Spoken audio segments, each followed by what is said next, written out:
You are not the master of your own house. There are spirits that dwell within you, meaning you have a will and you can exercise a certain amount of conscious control over your being, but there are all sorts of things that occur within you that seem to be beyond your capacity to control.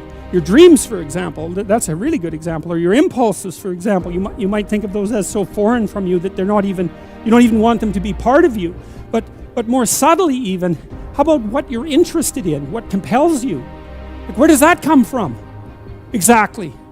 Because you can't conjure it up of your own accord, So if you're a student and you're taking a difficult course, you might say to yourself, well, I need to sit down and study for 3 hours. But then you sit down and that isn't what happens. Your attention goes everywhere. And you might say, well, whose attention is it then if it goes everywhere? Because you say it's your attention. It's like, well, if it's your attention, maybe you would be able to control it, but you can't. And so then you might think, well, Jen, just exactly what the hell is controlling it? And you might say, well, it's random. Well, it better not be random. I can tell you that. That happens to some degree in schizophrenia. There's an element of randomness in that. It's not random. It's driven by the action of phenomena that I think are best considered as something like subpersonality. You can't make yourself interested in something. Interest manifests itself and grips you. That's a whole different thing. And so what is it that's gripping you? And how do you conceptualize that? Is that a divine power? Well, it's divine as far as you're concerned because it grips you and you can't do anything about it. And so there's a calling in you towards what you're compelled by and what you're interested in. And sometimes that might be very dark and sometimes not. But you're compelled forward by your interest. And so the idea that what moves you away from your country and your father's house and the comforts of your childhood home is something that's beyond you and that you listen to and hearken to. That's exactly right. And you can say, well, I don't want to call that God. It's like, it doesn't matter what you call it exactly. It doesn't matter to what it is, what it's called. It still is. And if you don't listen to it, that's the other thing. If you don't listen to it, and I've been a clinician and talked to enough people now, as old as I am, to know this absolutely. If you do not listen to that thing that beckons you forward, you will pay for it like you cannot possibly imagine. You'll have everything that's terrible about life in your life and nothing about it that's good. And worse, you'll know that it was your fault and that you squandered what you could have had. So, this is not only a calling forth, but a warning. One of the things that I've noticed in my life is that nothing I've ever done was wasted. And by done, I mean put my heart and soul into, like attempted with all of my effort. That always worked. Now, it didn't always work the way I expected it to work. That's a whole different issue. But the payoff from it was always positive. Something of value always accrued to me when I made the sacrifices necessary to do something worthwhile. Go somewhere you don't understand. You have to go into the unknown. And that's God's first command. Go into the unknown. Because you already know what you know. And that's not enough unless you think you're enough. And if you're not enough and you don't think you're enough, then you have to go where you haven't been. Get away from your family enough so that you can establish your independence. And that isn't because there's something wrong with your family, but it means get away. I talk to people very frequently whose families have provided them with too much protection. And they know it themselves, and that means they're deprived of necessity. And you have to get yourself away from your dependency in order to allow necessity to drive you forward. And that's to become independent and to become mature. We've been fed this unending diet of rights and freedoms, and there's something about that. There's something about that that's so pathologically wrong. And people are starving for the antidote, and the antidote is truth and responsibility, right? And it isn't because that's what you should do in some I know better or someone knows better for you what you should do sense. It's that's the secret to a meaningful life, and without a meaningful life, then all you have is suffering and nihilism and despair and all of that, and self-contempt, and that's not good. And it's necessary for men to stand up and take responsibility. If you were able to reveal the best of yourself to you in the world, that you would be an overwhelming force for good, and that whatever errors might be made along the way would wash out in the works.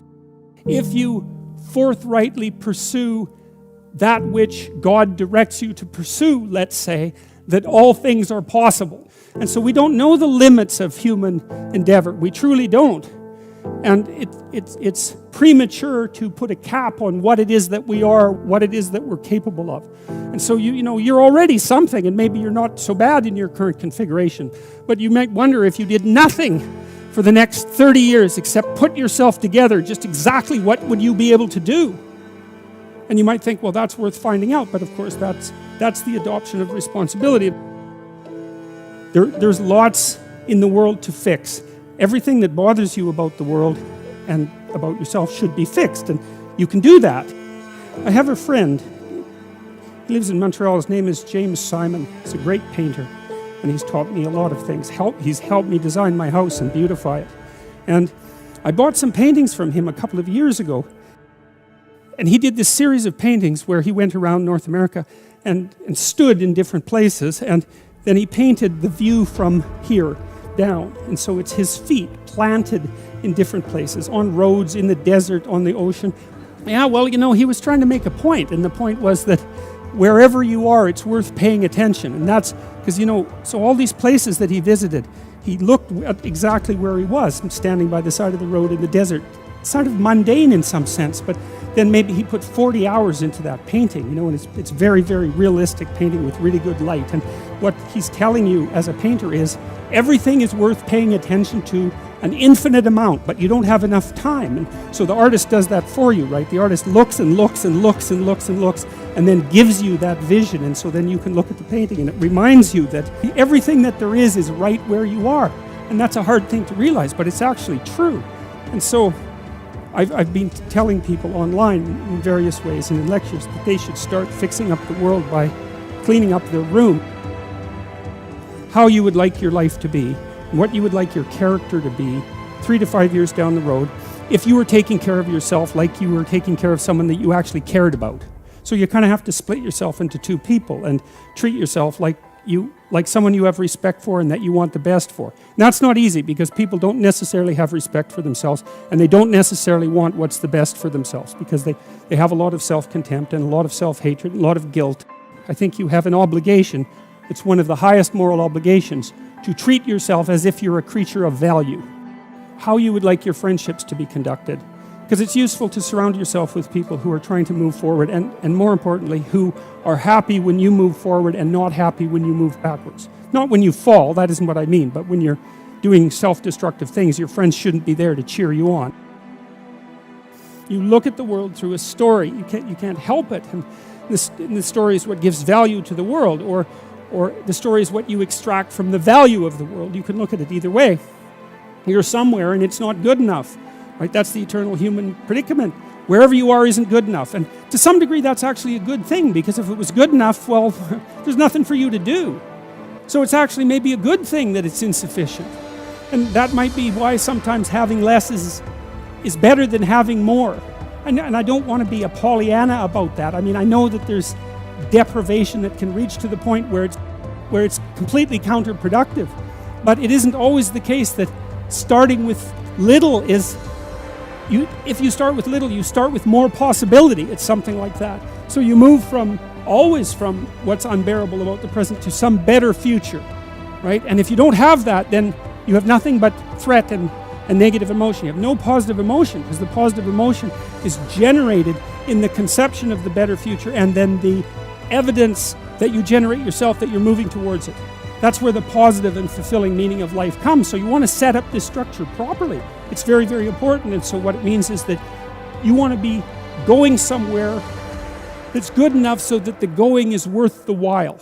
And you can ask yourself that. And, well, we know what's wrong with life. It's rife with suffering and insufficiency and deception and evil. It's all of that, obviously. Okay, what would make the journey worthwhile?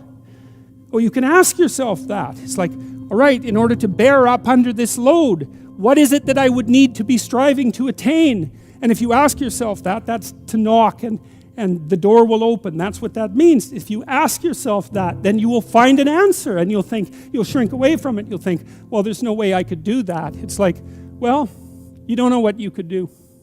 You don't know what's possible. And you're not as much as you could be. And so God only knows what you could do and have and give if you sacrificed everything to it. You have to sacrifice that which is most valuable to you currently that's stopping you. And God only knows what that is. It's certainly the worst of you. It's certainly that. And God only knows to what degree you're in love with the worst of you.